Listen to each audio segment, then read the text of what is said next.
avec nous le président du Timbuktu Institute, Dr Bakary Samb, qui est avec nous depuis Dakar. Bakary Samb, bonjour.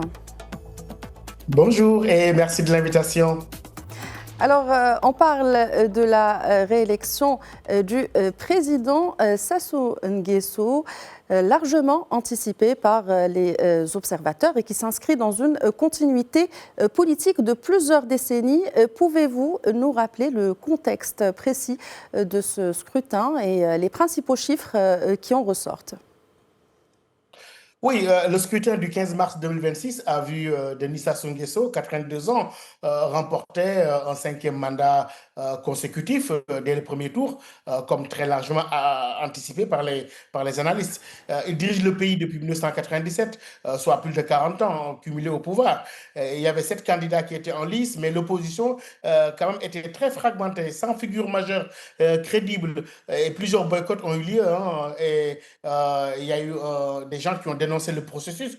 Le vote s'est déroulé néanmoins de manière très calme, malgré les coupures d'Internet le jour du scrutin et une affluence souvent faible à Brazzaville. Les résultats provisoires sont sans appel. Annoncés le 17 mars par le ministre de l'Intérieur, Sassou Nguesso a obtenu 94,82% des voix et la participation officielle a été estimée à 84,65%. Donc, c'est une victoire écrasante, prolongeant son mandat jusqu'en 2031 en attente de validation maintenant de la Cour constitutionnelle qui devrait suivre. Près de 95% des voix, vous venez de le dire, Bakary Samb. Au fil de sa longue carrière politique, malgré les critiques et les contestations de l'opposition, Denis Sassou Nguesso a souvent mis en avant les avancées accomplies sous sa présidence. Quels sont, selon vous, les principaux éléments justement que ces soutiens soulignent pour justifier cette continuité au pouvoir ? Oui, cela a été marquant pendant la campagne. En réalité, ces soutiens mettent en avant la stabilité retrouvée après les guerres civiles des années 90, avec une paix durable et des villes sécurisées. Ils soulignent aussi les infrastructures réalisées, des routes bitumées, des ponts, la modernisation du port de Pointe-Noire, par exemple, les aéroports et des avancées en énergie électrique.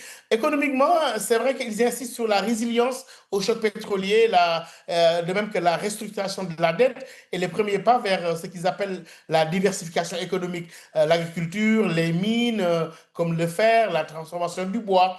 Ils défendent aussi en fait la continuité comme facteur de cohésion nationale dans un pays multiethnique, on le sait, et de navigation dans un environnement régional et international qui est très complexe. En fait, mais l'opposition, de son côté, quand même, conteste en pointant la dépendance persistante au pétrole, la pauvreté quand même assez généralisée et un système très verrouillé sur le plan politique. Mais pour ses partisans, ces acquis justifient le maintien prolongé au pouvoir de Sassou Nguesso. Alors justement, encore 5 ans au pouvoir, ce 5e mandat court jusqu'en 2031. Quels défis, selon vous, se posent aujourd'hui dans le pays ? Quels sont les enjeux pour la République du Congo ?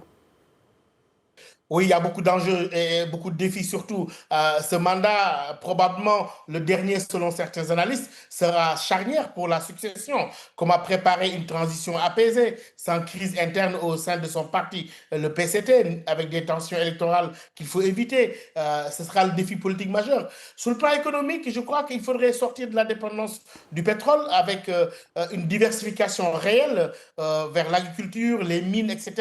Comment aussi réduire la dette et améliorer le climat des affaires et attirer des investissements privés. Je crois que le programme promet l'industrialisation des infrastructures, mais il va falloir, sur le plan socio-économique surtout, réduire la pauvreté, le chômage des jeunes, les inégalités régionales et progresser quand même en matière de santé, d'éducation et d'emploi. En résumé, il faudra consolider la stabilité, accélérer la diversification économique et réussir une transition pacifique. Et je crois que le Congo dispose d'atouts qui sont là, mais les défis, quand même, à mon avis, exigent des résultats concrets qui ne doivent pas tarder pour répondre aux attentes de la population, notamment aux jeunes qui aujourd'hui sont assez impatients pour voir ces résultats se traduire dans leur réalité quotidienne.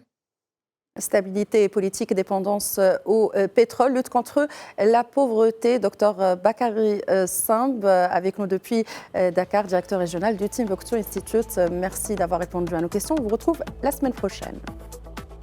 Merci beaucoup et à la semaine prochaine.